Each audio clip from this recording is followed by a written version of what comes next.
why are you like this? So that's a flaw from the film for me.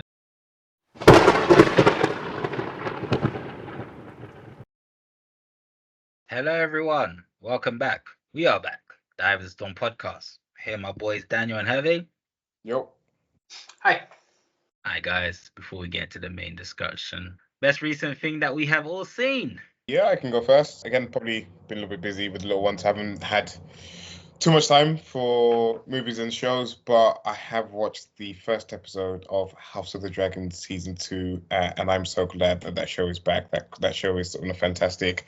Of course, so how we left it off in the previous season was you had the two factions, Team Red versus Team Green, sort of kind of vying for sort of the throne. And episode 1 did not disappoint. Again, it's like really hard to kind of like talk about it without like going into like any spoilers about sort of what happens in the episode, but it maintains sort of the House of the Dragon kind of Game of Thrones thing where you have a lot of like scheming and plotting, and you have just like a lot of brutality and things that you maybe don't expect, especially if you haven't read the books. There's like sort of some they end the episode off in a very brutal way, which is sure to escalate the war between sort of the two sides. So very much looking forward to watching more of this season.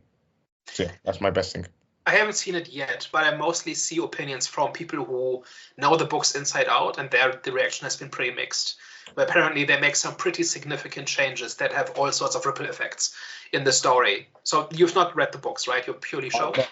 I'm purely sure. So I've not read the House of the Dragon books. I did see the discourse online as well. And actually, I can agree with the book readers in terms of like how it was portrayed in the book, or how I saw it was sort of kind of portrayed in the book.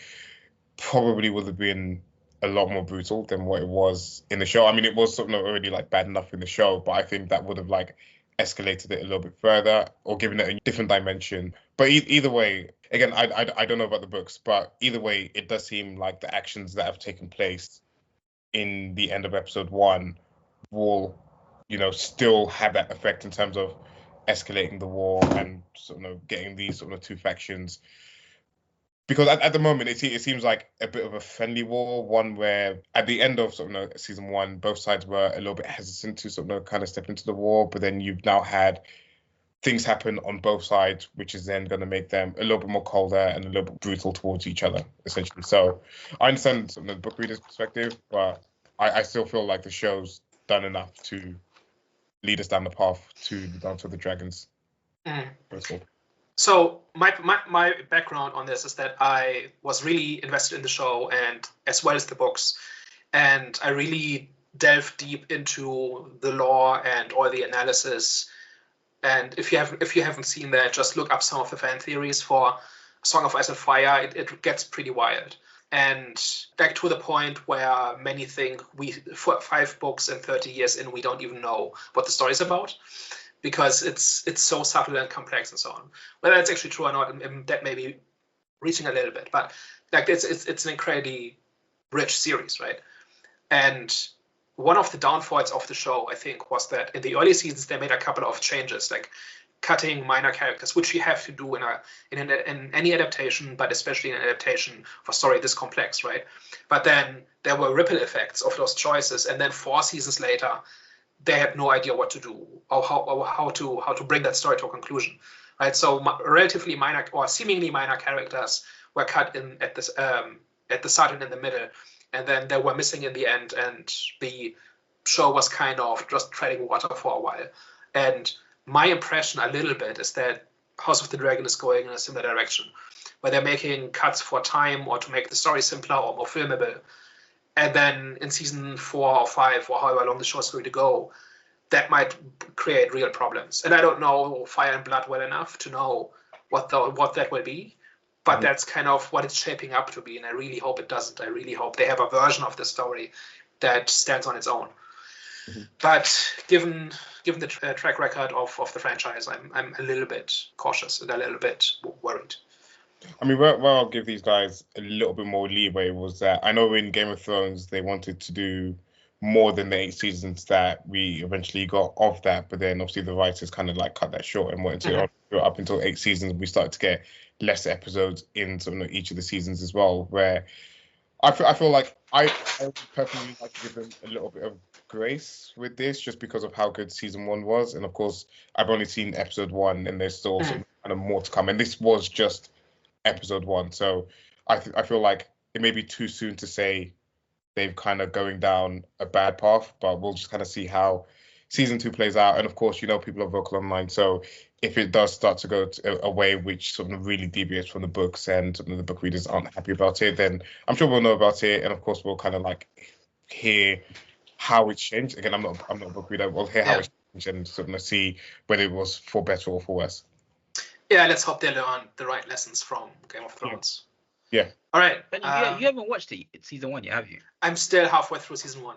I still have not gotten. This has been for how many years now?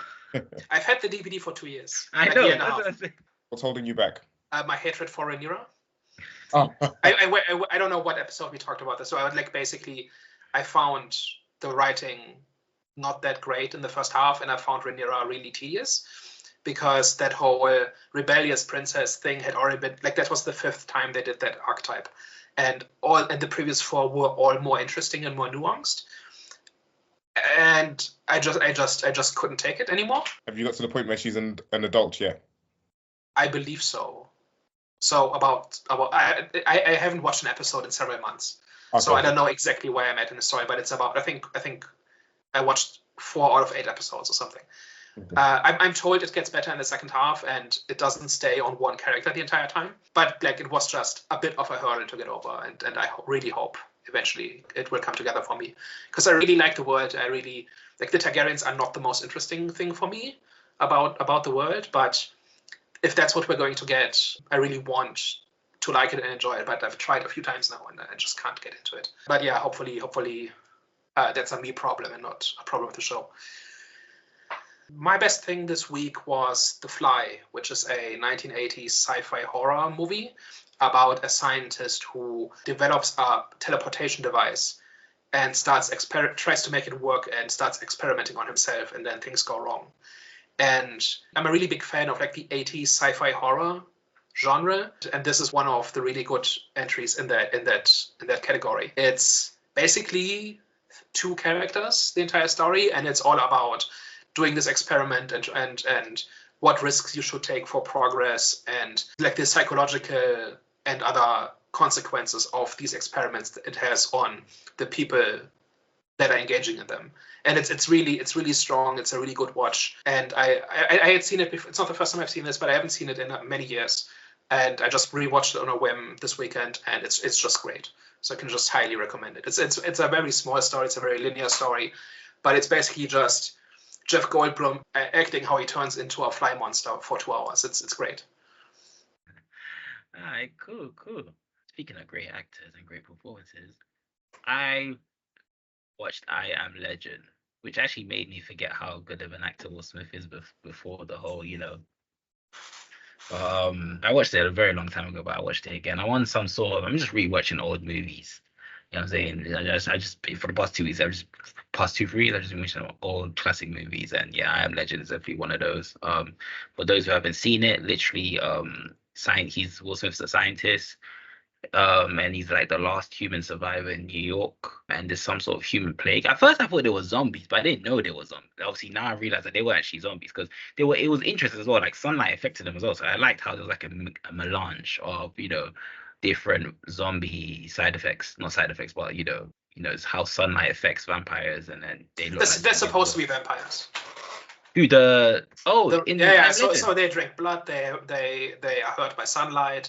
I don't know if that's in the movie as well, but I think garlic works against them too. But yeah, they're supposed to be vampires. Oh, well, there was no garlic in this one. It was just obviously sunlight affected them. They look more like zombies as vampires than anything. That's why I thought they were it was interesting to see what their condition was. But yeah, I really enjoyed it. Will Smith's performance in this one was amazing. He definitely conveyed what it would be like if you were the last human being on Earth, especially the scenes where he was going into the I don't know if it was a blockbuster, but it was a DVD store. And just when he was talking to the mannequins, and he was just the guy, he's amazing, man. It was an amazing performance, and one of my favorite. It was not a zombie film, but I don't know what type of film it is, but post-apocalyptic film. definitely top 5. I'd recommend for you guys to go watch that. If you haven't. Aren't they making a sequel? I think he was working. Yeah, they've announced that for years, man. I don't know what's going on, but I'm guessing Michael B. Jordan. I said something about Michael B. Jordan's gonna be the lead in that film. They've said this for years. I don't know what's going on, and I don't know when they're gonna release it, but they've said that for years. Hopefully there will be another one, but we'll see. But now, main discussion. So, Daniel, do you want to give a quick rundown of the Bikeriders before we get into Jonathan's thoughts? Yeah, so the Bikeriders is a tough one to summarize, because basically every summary you get on Wikipedia and other places is just not very accurate. So it's what it essentially is a biopic about a biker club in the US, in the Midwest, starting in, I think, the early 60s and then going into the 70s. And the movie is essentially about the founder of the club, one of the bikers in that group, and then that biker's wife, who kind of is kind of a more average person who does not come from that biker culture, but because of her relationship with her husband, kind of then drifts into that biker culture.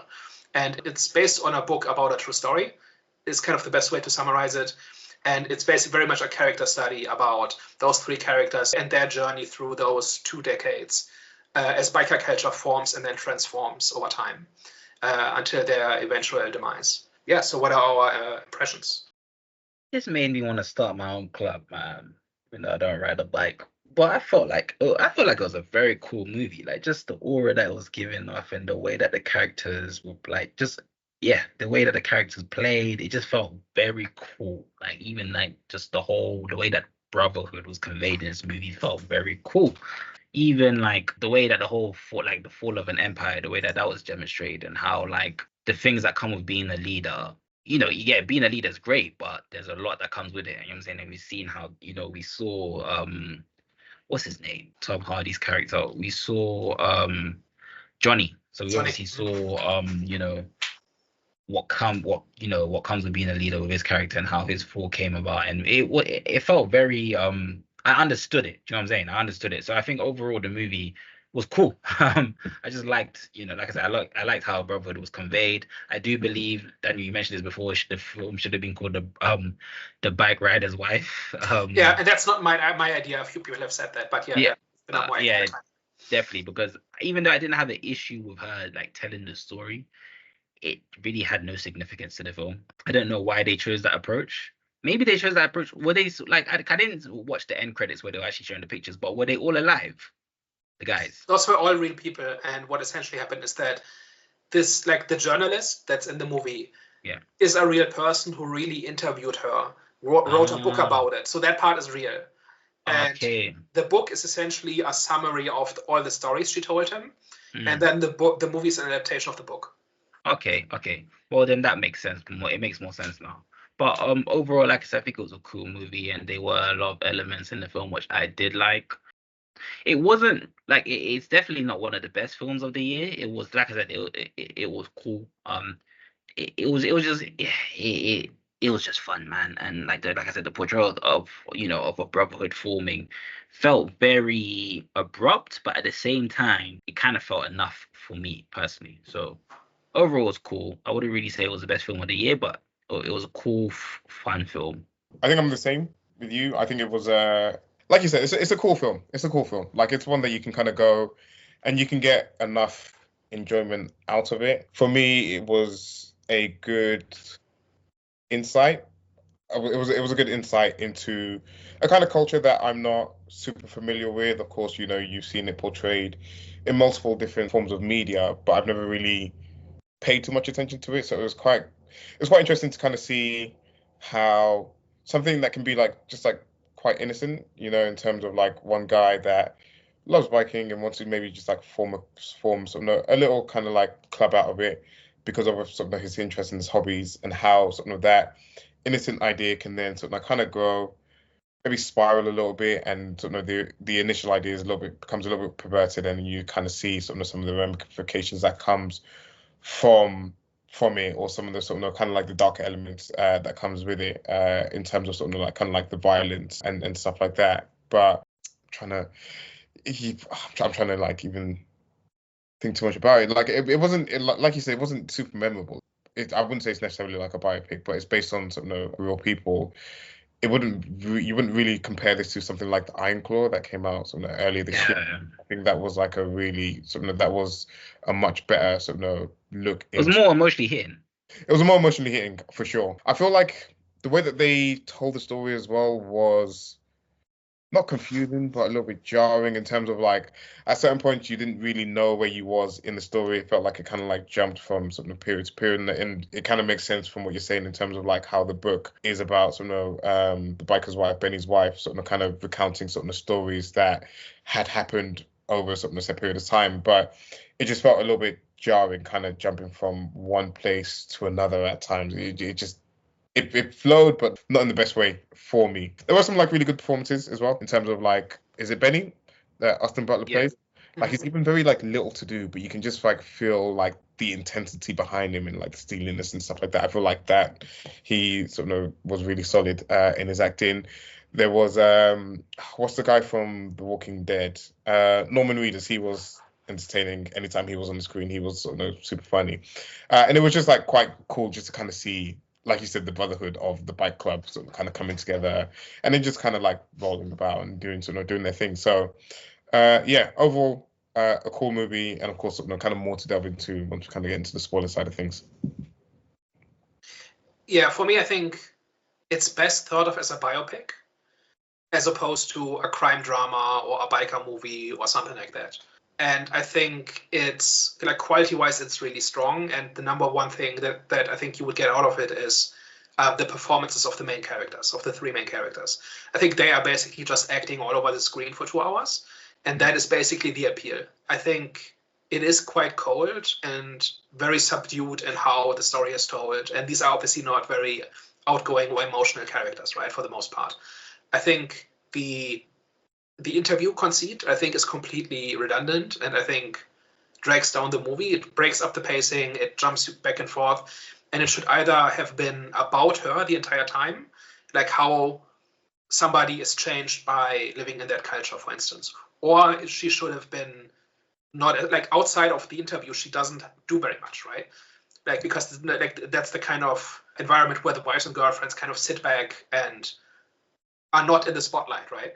So when she's not being interviewed, she doesn't do very much, right? She mostly sits around and watches Benny, right? Unless they are the only two in the room. So I think that kind of makes it a bit strange to see who the main character is and who the story is about. And I think it would have benefited a lot from kind of having a plot. So taking all of those anecdotes and stories and the chronology of that biker club, and then building a narrative out of that, right? Where each milestone is based on one of those interviews, but the movie itself is more of a conventional story. I think that would have been stronger, because these, like, it's kind of got that biopic feel where you're kind of going from one episode to the next, and there isn't as much of a narrative, and that makes sense if it's a person's real story. But I think it also makes for worse movies a lot of the time. Because there isn't as much of a progression, because like real events don't work that way, right? So I think it's being held back by its conceit or its premise. And if it had just been the history of this biker club, it would have been like make it just Johnny's story, for instance, or even if it's Kathy's story, like it needed focus and it needed like a narrative to it. I think there was like so many good potential stories to kind of come out of it. Of course, you've got sort of the rise and fall of the biker club, or like the rise and fall of Johnny's character, because the biker club continued sort of well after him with sort of the kid's character that sort of becomes a leader of it, and again they start to sort of move drugs and stuff like that. So you've got like that story where he forms it and then eventually is sort of taken out.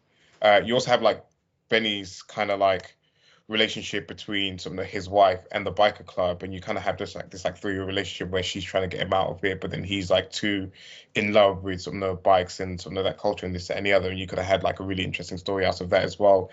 And then of course you've got like Johnny's sort of the relationship with his family. I think it's like heavily implied that he's like in a very like empty or absent marriage, to a point where I think there's the scene where I think he's heading out and he's like asking about like where his daughters are, and he doesn't know where they are, but like his wife's like, oh, they're just like wherever, and she's just like sat watching the TV, doesn't even pay him no mind or whatever. And she really doesn't care about his life, right? Like she's basically saying, hey, when you're done with your gang work, can you bring some eggs back? Yeah. Like that's basically her attitude. Like she's not involved in this. She's not interested at all.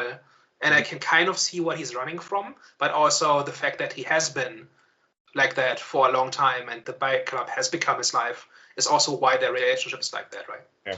Because remind me, like when he's first like has the idea of it, because he's watching TV and I think he's like watching it with her, and is his kids in the thing as well? Is his kids in the room as well when he's watching? I can't remember. I don't remember. But then I can't remember. I'll have to double check that one. But that would then show like a natural progression of him being somewhat of a family man with maybe bigger ideas to then completely abandoning his family to then kind of pursue this sort of one dream that he does have. But again, that's just like another example of like some of the cool storytelling that they could have gone with if they went more with a sort of like an narrative focus within the movie.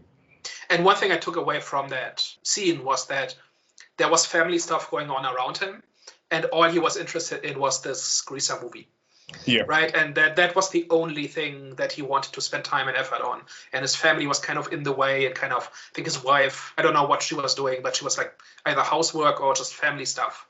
And I think she was talking to him about something related to that, and he just didn't care. Like, again, this time he didn't care what she had to say, right? Yeah. So you could see how that was the foundation of why he started this club and why he really leaned into that life. Mm-hmm. Speaking of stories, Benny's story felt a bit.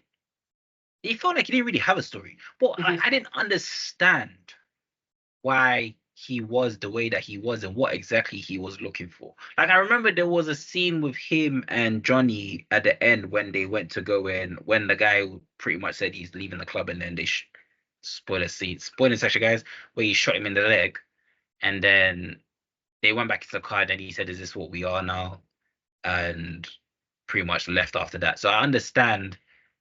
So yeah, they showed like, so that kind of told us a bit like he did want a club that wasn't obviously a criminal organization. But why was he the way that he was? What was his story exactly? That's a flaw from the film that I thought as well. Like, because now we're kind of entering this. So we're entering dislike territories. Because I'm going to ask you guys, what exactly did you dislike about this film? For me, is Benny's story, because his, like I said, his performance was amazing, and I think, like you said, Daniel, I'm saying you definitely hit the spot. Where I think this movie was mainly like a performance-based film rather than like the plot, the story itself. So I'm not taking away anything from Benny's Austin Butler's performance, but Benny as a character, I didn't understand what his purpose was in this film. I think he stood for kind of what biker culture originally was about, because it was about freedom and lack of attachment and just being able to go wherever you want, right? That was something that really came up in the 50s in the US, following, like, being informed by World War II, right? Where these people had gone through that experience, and they in many cases didn't fit into society really, or normal life, or didn't want a normal life anymore. And so some of them kind of just committed to this life on the road, and with the bike being kind of this symbol of freedom and unattachment and independence, really. And I think Benny is kind of really like the symbol of that, right? Or the only thing he wants is ride his bike and not have any responsibilities, and he will walk away from good things in order to keep and preserve that. I understand that, but I mean more so as in, like, I'm coming from the angle as in how he came to be, because I feel like with other characters such as Johnny and like the other characters, they, like, I remember there was a scene where they're around the fire pit or something, and then there's that character that what was his name as well? Is it Zipco?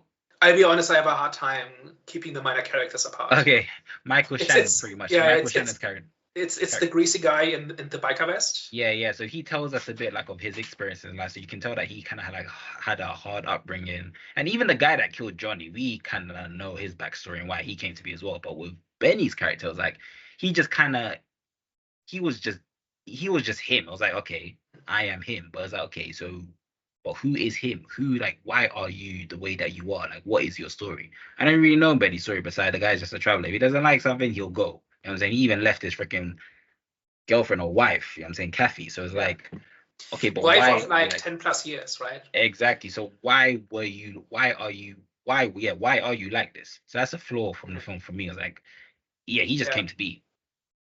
Like, there's certainly not anything interesting going on there in the sense of that, in the sense that he has an interesting reason. Right? It's just how he is, and that's why he is in the club, right? And anything that limits that or infringes on that is just off the table for him. That's the entirety of his character, and that makes him not very interesting. But he's kind of like the purest expression of what the biker club and the culture in general is about, right?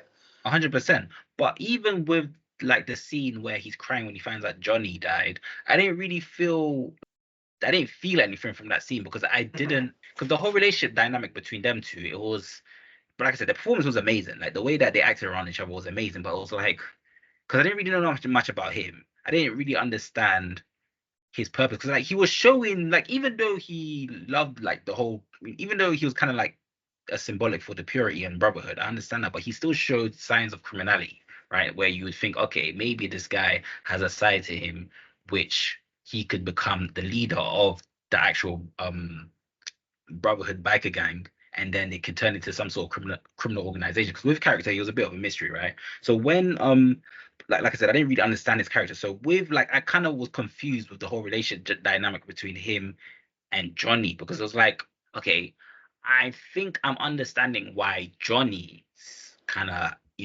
loves him as a brother, but I'm not understanding. I didn't really see or understand what Benny saw in Johnny. Do you know what I'm saying? Which kind of, it made me raise question, was like, okay, does he see some sort of father figure, and does that relate to his past? There are those questions. I felt like those unanswered questions when it comes to these characters. I think the kind of relationship from like Benny to Johnny, again, I think they touch on it in the movie a little bit about sort of like kind of like masculinity and sort of like not crying and this, that, and the other, and just like being like hard and like not really showing your emotions. So of course, like Johnny was the leader of sort of the biker club, and that's like what he loved, and that kind of gave him a home and a sense of belonging without really needing to kind of like have that emotion. So, and obviously they'd been sort of biking for a number of years as well, and of course, and you saw how he kind of started to like disengage in terms of like how the biker club were going, and obviously he kind of like eventually sort of got up and left or whatever. So in terms of like him coming back and crying, I feel like that does carry weight, because more so, it's difficult especially for someone like him, where again we're shown that he's literally harder still. Like he's like literally very one-toned, nothing about him. You don't know anything about him. He's literally just the hard man of the group. He's the cool hard man of the group. So for sort of like his mental, and I do feel like it was like a father figure, like it was potentially like a father figure to him. And again, this might speak to how relationships might have been like sort of during that time period, where again it's not about showing emotion, it's about sort of being a man and being sort of like tough as nails and this, that, and the other, to then sort of like lose that, and then him hear the news, and then that brings him back home, that brings him back to his wife, and brings him back to essentially what's important, and kind of like maybe takes him away from that traveler life, and eventually like leads to him settling down with his wife. I feel like that did carry weight, and I feel like that's because he did see him as that father figure without explicitly having to say it in the movie, essentially. But it's not, I hear what you're saying, but it's not about him having to say it, but it's like for me, for it to hit harder for me, is like kind of like show like something which kind of makes me know that, okay, you're seeing this guy as a father figure, because I came to that conclusion based on obviously the relationship dynamic. But it's like with other characters, we've seen why they joined a brotherhood, because they were like in need of a family. But Benny, I didn't even know if he was in need of a family or not, because I don't know his history. So it's like maybe there could have been a scene where he even confesses in that, when they're around the fire pit, where he says, "Oh, my daddy wasn't really around." He could have just said like one line where he said, "My daddy wasn't really around," or something like that, which kind of tells me I just don't think he's the sharing type. I think he really just wants freedom, and the biker club gives him that freedom, and anything else is too much. Right? That's why he walks away from the leadership position. That's why he walks away from anything that resembles obligation. Right? No, I see what you're saying, that he might have been more interesting if there had been a reason. I just think he's basically an archetype in this, and I think he fits into the story really well as that archetype. I don't necessarily mean more interesting, but I mean more like certain scenes would be more hitting for me if I understood his story a bit more. And I do agree, like he seems more of that, of the guy that's all about freedom and just when the smoke comes in he runs away. Well, I get it, like he doesn't really like, I understand how he was presented in this film, but yeah, I just personally, for me, the scene where he was crying, I understood it, but at the same time, it was like it's just not him for me, because I just like Tom Hardy has shown why he loves you, but you haven't really shown why you love him. Like, because when he, like, for example, when he defended Tom Hardy, when someone approached him when they went to some sort of biker event, and then someone approached when somebody was trying to de-escalate the situation, and then he was face to face with a guy, and then he ran up to him, and then he punched the guy that was facing Tom Hardy. Like, that punch for me wasn't for Tom Hardy. I felt like that was for the brotherhood itself, to show that like he's part of, like, they're all family to him. So you know what I'm saying? So I was like, okay.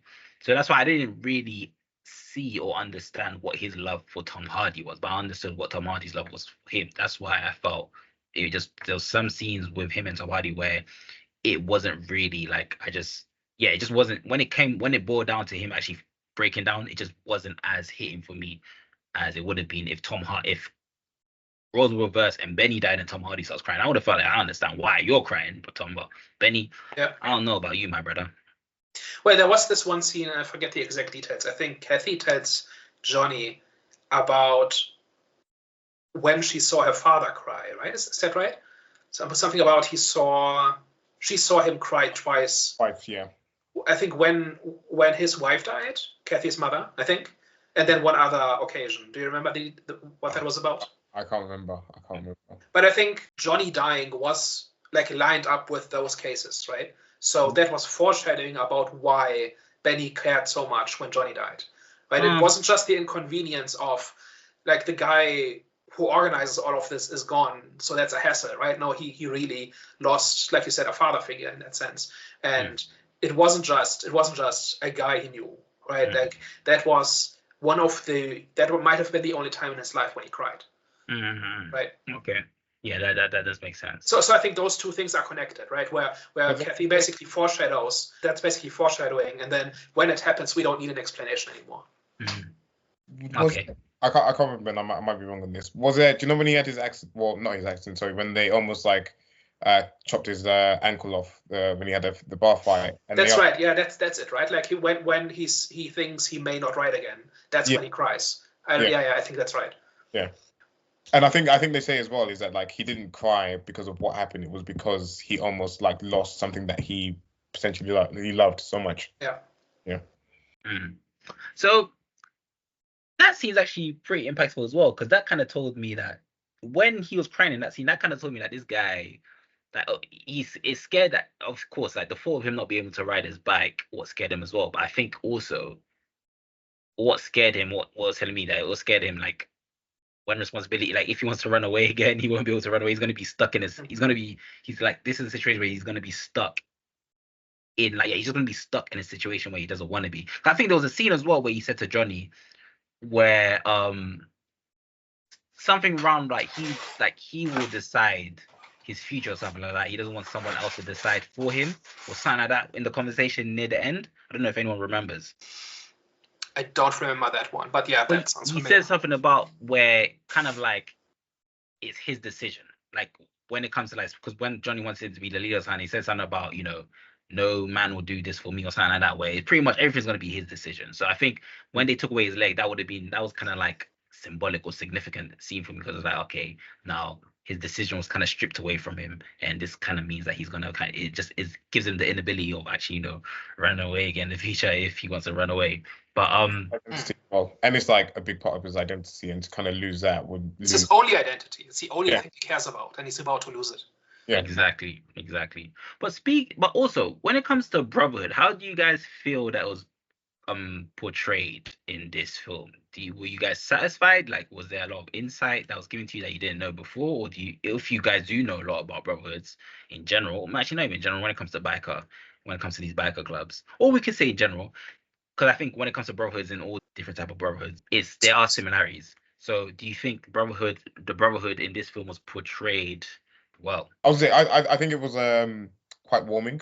A lot of the scenes that they had, scenes when they're in their like kind of like their bike bar or bike shop or whatever, scenes when they're at the picnic and stuff like that. And again, I think we touched on when they were like kind of like sharing their stories and this, that, and the other. And it seemed like it was a bunch of guys kind of not running from, but like maybe lost in themselves or sort of losing their identity and then finding it within the brotherhood, especially like you mentioned about the Zipco's character when he's like communicating about sort of his story. Because at first we hear him call the Danny's character, the person that's interviewing, he like explains to him about like the pin codes and stuff like that and why he calls like sort of his brother a pinko who's kind of going to college, this and the other. And there's a funny scene where Danny says, "Oh, actually, I graduated from this and the other, whatever." And you kind of hear that, and you kind of think it's just like typical, like kind of like greasy guy who just like hates like the corporate world, like hates like the what's the word for it, like the normal people within society or people that are deemed as sort of The squares.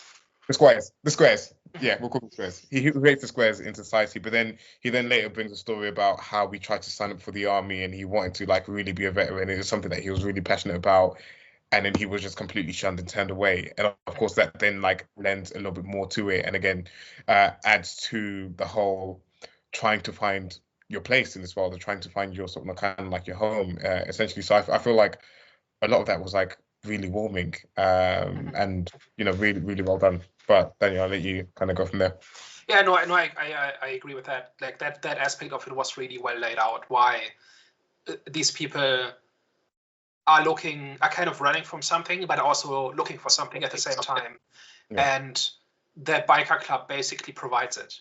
But that means, like especially in the 60s, going into the 70s, basically having to leave behind regular society, right? Like things are a lot more conformist, and that was like the case with Zipco, where he wanted to join the army, right, and to go to Vietnam, and he was told he was not wanted, right? That was like that is something that really runs through all these different characters. We can, even if we don't see their story explicitly, we can still infer that it's there, right? Some version of this happened to each one of them, and that's why they're there for the most part. All of them wanted to belong somewhere. All of them wanted something to believe in, and all of them wanted, a family of some kind. And I think what was also like not well explained in the movie, but was shown and I picked up on was kind of, again, when it was starting off, it was these people that were sort of had a sense of belonging or wanting to belong in part of a group. And then ultimately, as it became more popular, as it kind of grew, it wasn't because these people wanted to be something that kind of like didn't have like the shared sort of interest and want to be part of the group. It was these guys were the cool guys. You see sort of these bikers sort of riding down, sort of maybe like 15, 20 of them all riding their bikes, and they looked cool. And then obviously you had that kid character that saw it and then wanted to be part of that, but for the wrong reasons. So then you have things like where when they're starting off, they have like set like ground rules and this, that, and the other that they're kind of like abiding by and they're following this, that, and the other. But then as they're bringing in newer and newer members and the sort of the members are getting younger, and of course then they don't have the same, like the reason for them joining starts to differ from sort of why it was originally created, then starts to sort of kind of create that divide and create sort of the different ideas. And sort of you have, even though it wasn't shown really well in the movie, but you have sort of like kind of like the old guard and the old mentality kind of clashing with the newer guys. And then that all sort of leads to Johnny's eventual demise, where the first time that he's challenged, you can see it's fists or knives, and it's a fair fight. They have a fist fight because the guy genuinely respects him. He has a different opinion, but genuinely respects him and doesn't want to actually kill him. So they have a fist fight. They scrap it out. Johnny wins, and they're all happy Larry. They're all good. But then the second time, it's fists or knives with the kid, the younger character, and he pulls up. He's ready for a knife fight, and he gets shot because of literally bringing a gun to a knife fight. Literally, yeah, essentially that. Yeah, indicating that the rules are no longer apply, right? And now it's just pure power. Yeah. I think that's actually one of the weaker points of the story for me, because going into this movie, I was kind of partially not really interested, but then I read some things about it and I got more interested. And the thing that really got me more interested was how it was supposedly a story about how a biker club turns into a crime syndicate. Yeah. And that was not in the movie. Yeah. right? So we don't really get a clear sense of just how criminal the original generation is. And we see them do criminal things, right? But they are mostly related to honor culture, right? So one of them gets attacked, so they send 20 people over, rough them up, and like cripple them, right? Like Johnny says, make sure they can't work anymore. But then don't kill them and make sure that they are miserable for the rest of their lives, right? And then they burn down the bar where this happened, even though the bar owner had nothing really to do with it other than letting it happen, right? And that is all about honor, right? That is about, like, you heard us and now we heard you back twofold, and we're gonna send a message about what happens if you try this again, right? This is like pure warlordism, right? This is lawlessness. This is crime syndicates. This is warlords. And this happened a few times, right? And there was even this whole, like, one shot I found really striking was when the bar is burning and the firefighters are standing over to the side and they won't interfere until the bikers are gone. But there's no real conflict between them, right? Like, the reputation the bikers have is enough to keep the firefighters at bay, and they are watching the bar burn down. And the bikers are very calculated about this, right? They are doing this on purpose, right? So that burning down the bar was a message. And then preventing the firefighters from doing their job also was a message. And because of their reputation, they didn't have to be violent towards the firefighters because people already knew what they were about, right, and what the rules were. But beyond that, I didn't really see how criminal they were. Like, it's implied that they didn't do drugs or any of the other things that later on they would turn into. But it's not entirely clear to me just how criminal they are outside of picking fights with the police over traffic violations, right? I think that undercuts Benny's leaving for sort of shooting the guy, because at that point they haven't like really, like you said, shown the sort of kind of progress from being a bike crew to sort of like an actual gang. So then it gets to a point, and again, like you said, they've shown them do certain things, but then when it gets to a point where they have to shoot the guy, and then Benny says, "Is this what we've become?" I don't feel that really hits home, because we haven't really delved deep into that journey. And I I was like taken aback by it. I was like really shocked that he decided to leave at that point, because I was like, why now? Like, why? Yeah. Like, what's caused sort of this change of heart? Like, the escalation doesn't really have as much of an impact if we don't know where the line is. Yeah. Right? Like crossing the line is not as impressive if you don't know where the line is. Yeah. From what I got, they were helping him out. I know that Benny probably didn't completely understand that at the point, but I also didn't understand it. I didn't really know why they had to shoot him. They were clearly not upset about the fact that he was leaving the gang, and they were trying to not kill him, but they had to injure him in order to save face, and I didn't really know what the logic was. I think that was, again, the power struggle between the older generation and the new generation, in terms of, he was saying that because he said to them that he wanted to be a police officer, they wanted to kill him. The younger generation wanted to kill him. So I saw it as Johnny helping him out, in terms of, like, he shot the door when they were walking into the house, when they could have just let him in. So it looked like a home invasion. And then it looked like he was then sort of kind of like attacked, so that he can then maybe just disappear off the map, maybe appear as dead or whatever. Yeah. So that's kind of what I took it as. That's what I kind of thought, right? This whole saving face thing and about sending a message and all of that. But that happens in the context where the new, like the fact that people are being punished for trying to leave the club is an escalation, right? Those are not the rules. That's something that the new generation does against the will of the leadership, right? Like Johnny, this is not a rule Johnny made, right? Up until that point, I got the impression that if you want to leave, you can leave. Yeah. But it's the new generation that thinks if you leave us, that's betrayal, and betrayal gets punished.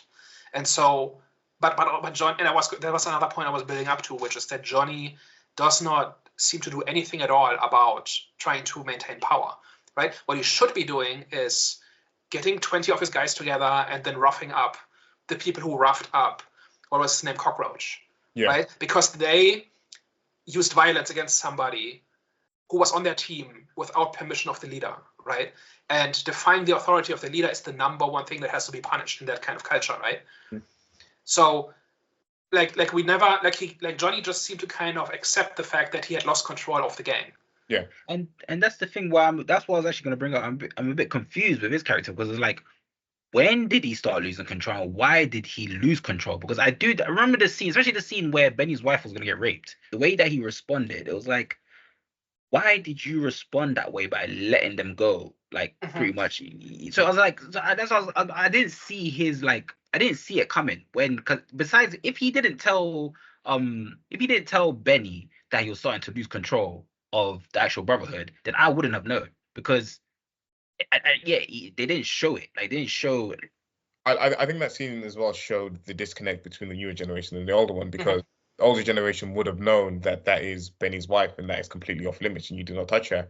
But then the newer generation, because it seems like they're just like kind of like two separate factions at that point in time, they don't know. And also the group has gotten so big that they don't know each other anymore. No. Right. Early on, everybody knew everybody, and so everybody knew where they stood with each other. And here, it's just random. It's just right. They're strangers essentially. Yeah. But that kind of leads into kind of the same thing where that whole sequence leads up is kind of built up by like Johnny. I think he goes into the kitchen and he sees a guy injecting heroin or something. Yeah. And he doesn't approve of it. He doesn't want it to happen.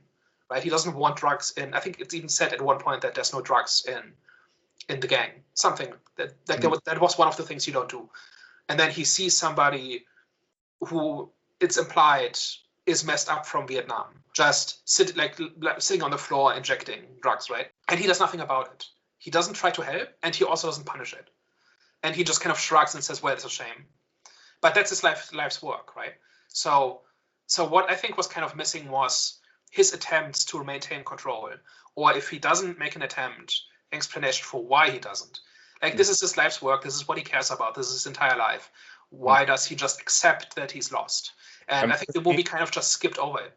And why is he constantly trying to shift the power to Benny? Essentially, it's not really explained why he's kind of. I mean, he's got an empty home, or he's got he's sort of kind of got a loveless home at the time. So why is he kind of trying to shift the thing that he loves to Benny? It doesn't really explain why. Unless I missed it, it doesn't really explain why he's trying to relinquish power. Maybe this reflects his age, because he was during that conversation when he was trying to shift power to Benny. I think he was saying stuff like he's getting old, right? And we do know. They didn't remember when someone tried to like near the beginning of the scene when the brother was getting formed. Someone tried where he had to fight because they were pretty much forgot what the guy's name was, but him and Johnny ended up having a fight because of over a decision, right? So maybe with this, obviously he's getting old. But at the same time, to regain power, you kind of have to fight your way through it. So maybe it was a thing where, obviously, age was to play a hand. So that was kind of like letting us know, okay, I'm getting old. I can't keep doing this. I don't want to keep doing this. You're young. You don't take BS. And obviously, with the scene where he just ran up to the guy to protect Johnny, that kind of showed him, okay, this is the guy. He's about the violence, number one. He doesn't take no BS, number two. And number three, he's young. And that was like that was the talking points that Johnny was saying to Benny when they were having that conversation. So I think that's the reason why he was trying to shift power. But that's like multiple mistakes going on there at the same time, right? He's getting old, and so he can't enforce his authority the same way he could in the past. And he's also not looking for an alternative, right? So he could build like an inner circle that does the fighting for him, but they're all probably, maybe that's not enough of them, or they are all also the old guys or whatever. But then he picks a successor that he knows is the one guy who would not want to be. Like, everybody else would be honored, right? And whether or not they could pick or not depends on the person, but they all would want the job and would be honored to be picked. But Benny is the one guy who it's kind of predictable that he would turn it down, right? Because his entire thing. Well, if you know Benny, you know he doesn't want authority, he doesn't want responsibility. Like, giving responsibility to Benny is doomed from the start. Like, I don't see a scenario in which Benny says, yes, I will accept this responsibility. But maybe he thought, well, there is a scenario when he punched the guy for him. But that's not responsibility, right? That's not responsibility, but that's loyalty, though. And loyalty does. Sorry? I think he was always loyal. Yeah. But as long as he didn't need to be in charge. Yeah, but loyalty can be kind of seen as responsibility though, because if you're showing loyalty to someone, then that does come with responsibility itself. Yeah, it does. Yeah, it's an obligation, right? But I don't know. I think in Benny's mind, being in charge is different because that he can't walk away from. Right? No, I agree.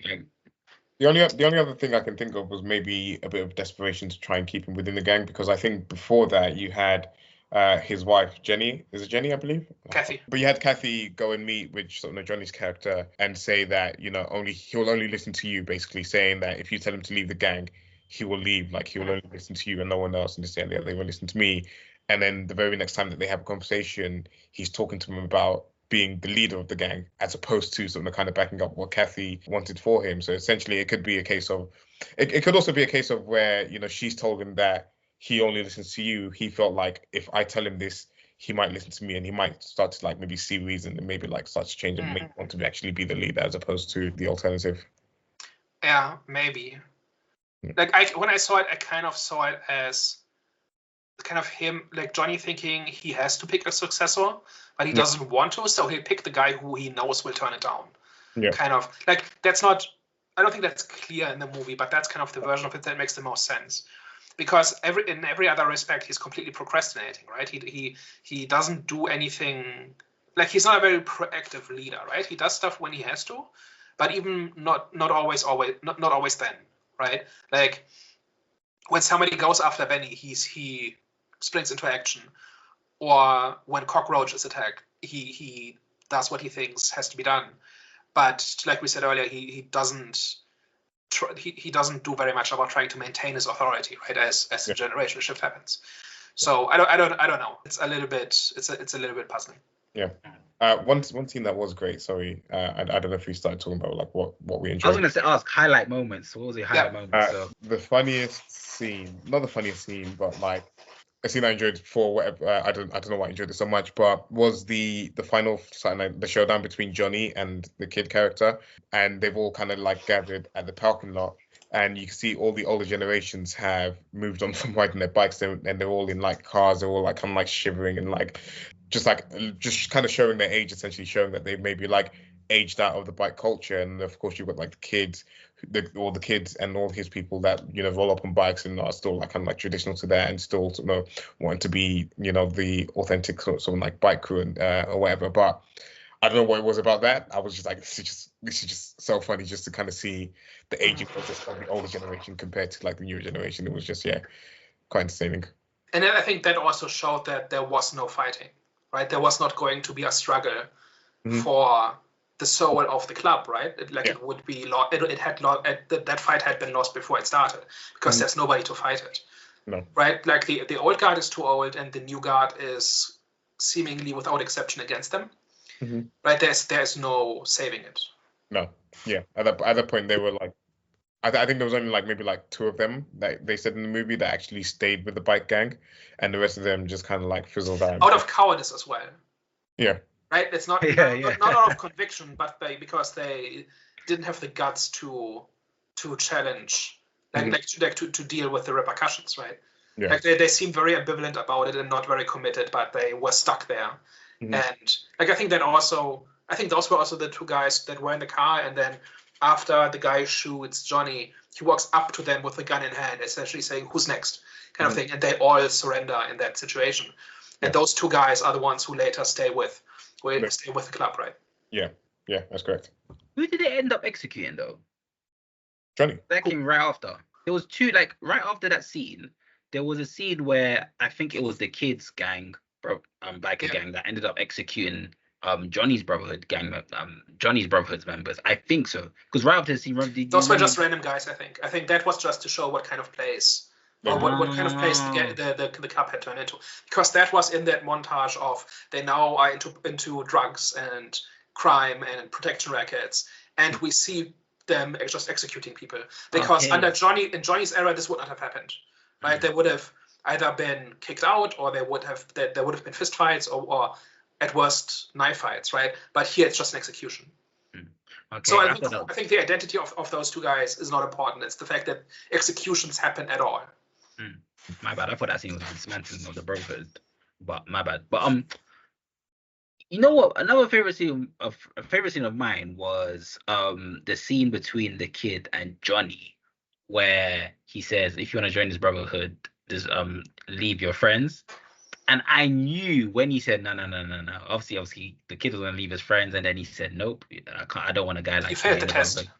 Yeah, and I knew that scene was gonna bite him at the end, but it was such a wise decision not to let that type of person in because already his upbringing was a bit was messed up, and the fact that what finalized that this guy is not the type of guy that you want around you, he's pretty much a snake, is when he snaked his friends. So I just knew, like, I knew that kid's future. I knew he was gonna become the leader someday, and I knew he was gonna kind of be like the thing that kind of that shifts the brotherhood from being an actual brotherhood to a criminal organization. So I really like that scene. That whole that character had a whole character arc, right? That Mm, kind of just was scattered throughout the movie, where mm, he kind of grows up in this abusive house, and he steals hubcaps, and he sees the bike riders personify everything he wants to be, but then he turns out to be its downfall. Like mm. that was really poetic, and that wasn't my major character in that sense, but it was kind of scattered throughout the movie, and you could see what the milestones were and what kind of person he was and why he did everything. Like that Yeah. was really well done. Like at no point did he just have a monologue where he explained his motivation, right? We could infer it from those episodes. Yeah. Definitely.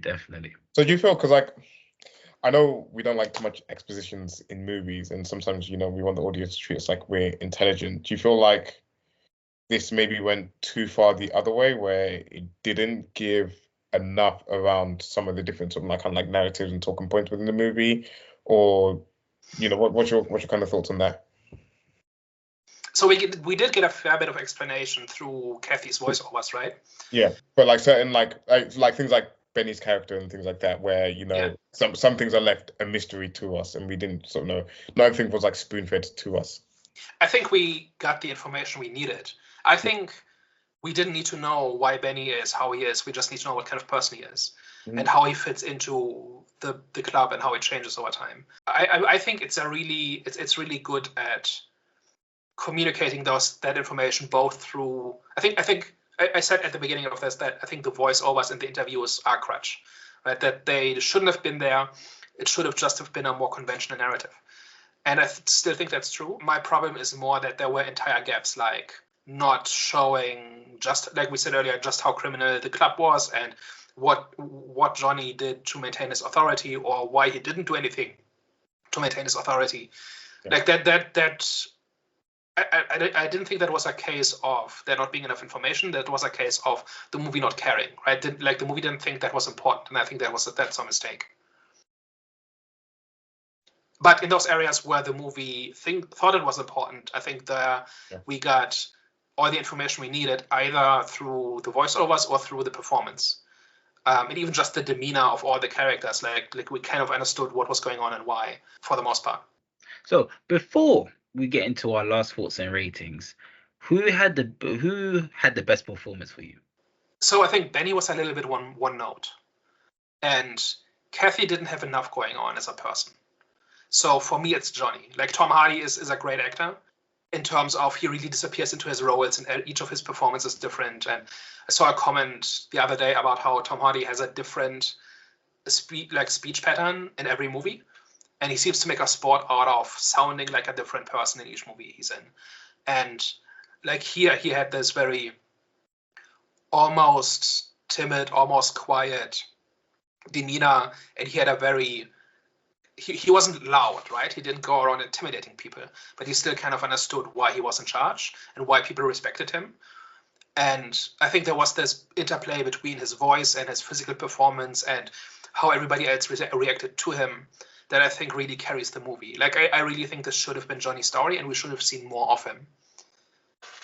No, I agree. I was going to say Johnny as well. I think he's got that kind of like, it was very that calm, cool, quiet, but dangerous character about him, personality about him as well. I do understand the whole Pablo's wife angle in terms of, if anyone hasn't seen Pablo's wife, have you guys seen Pablo's wife? No, what's Well, that? that's pretty much a movie about Pablo's wife, but obviously is mainly focused around like it's her story, but it's obviously her focus around Pablo Escobar.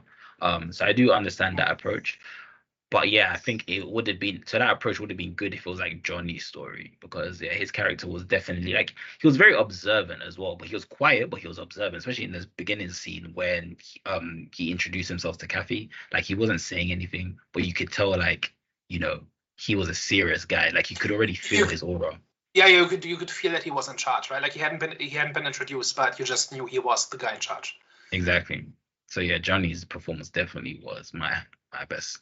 I know they didn't give Benny a lot to do, but I think Austin Butler really acted his ass off on that. I feel like, again, he didn't have too much dialogue in this and the other, but you can really, how he was feeling in sort of kind of each of the different kind of like scenes that he was in. I mean, especially like the last scene where he's becoming the family guy and he's kind of like settled down this and the other. And I think he's like out in the garden and he's like got this guy speaking to him and you can just see that he's like completely distant. He's just like maybe like reminiscing or like thinking about like his previous life and like bike riding who's like what his first love is or whatever. But I just felt like I think Austin Butler just completely like sells the cool guy really well. He like really fit the aesthetic of the time period as well. And it was just like it was just like really solid throughout.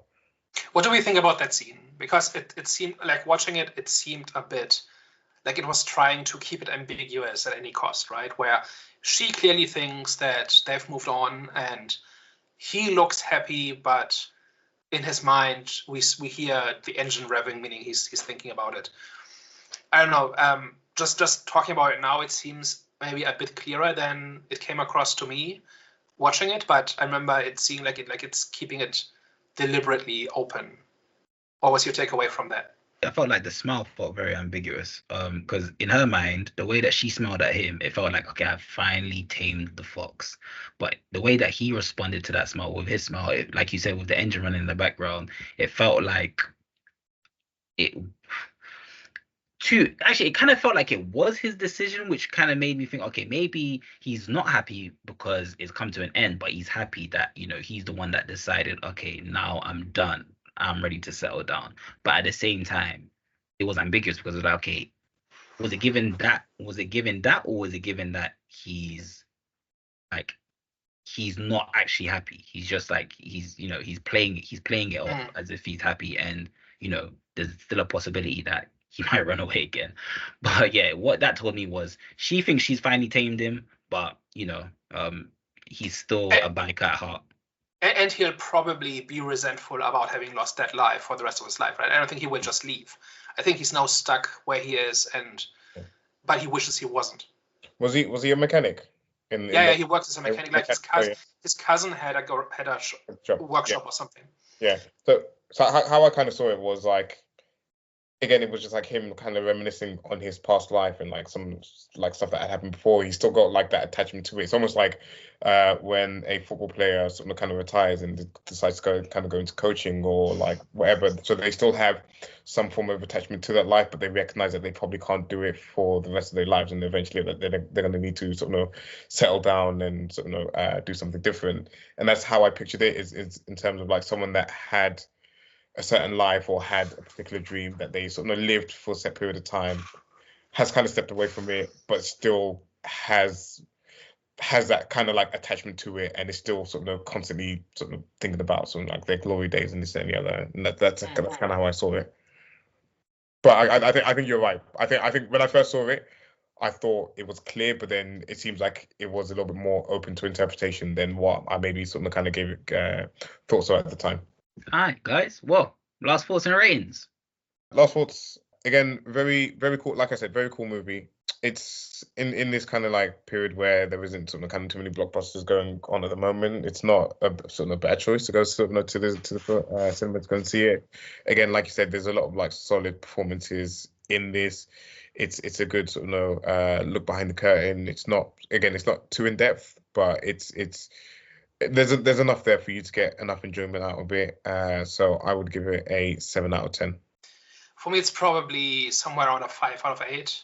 For the simple reason that I prefer more plot-oriented things. I never know that just rated. I prefer bad. Because when you said 5, I was like, it's about to be bad. Then you said out of 8, and I was like, is that good? His ratings are the talking point of actual. It's above half. It's above half. So 5 out of 8 is like 62%, something like that. Yeah, it passes. So it's like a little bit lower than what you gave it. But yeah. So I think for me, it's a lot of it is taste that I would prefer something more plot oriented. I think the hook of the interviews, I think, just eats up a whole bunch of space without adding too much, because the story is not enough about Kathy in order to justify it. But for everything else, it's kind of in the way. And as a result, there's not enough time for things that would actually be interesting, like the exact process by which Johnny loses control over the group, like stuff like that. Yeah, I think the acting is great, production values are great.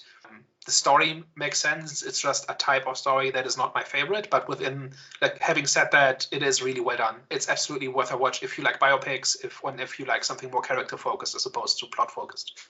I'm gonna give this one a 7 out of 10 as well. Because when you make me want to be a part of your world, then I believe that's definitely above a 6 out of 10. Yeah, like I said, it made me want to start or be a part of some sort of brotherhood, biker club, even though I don't know how to ride a motorcycle. But yeah, like I said, there were some flaws. But besides the flaws, I do think it is an enjoyable movie, and it's definitely more notable for its actual performances than the story itself. But yeah, you'll definitely have a good time if you go and watch this film. All right, guys. Well, hopefully you enjoyed today's discussion. Have they? Yeah. Of course, don't forget to like, share, and subscribe. Again, we're just growing and getting bigger. Home of very in-depth discussions on movies and film and all that good stuff. So feel free to come along on the journey with us. All right, guys. Thank you for tuning in to today's episode, and we will catch you next week. Au revoir. Ciao. Bye-bye.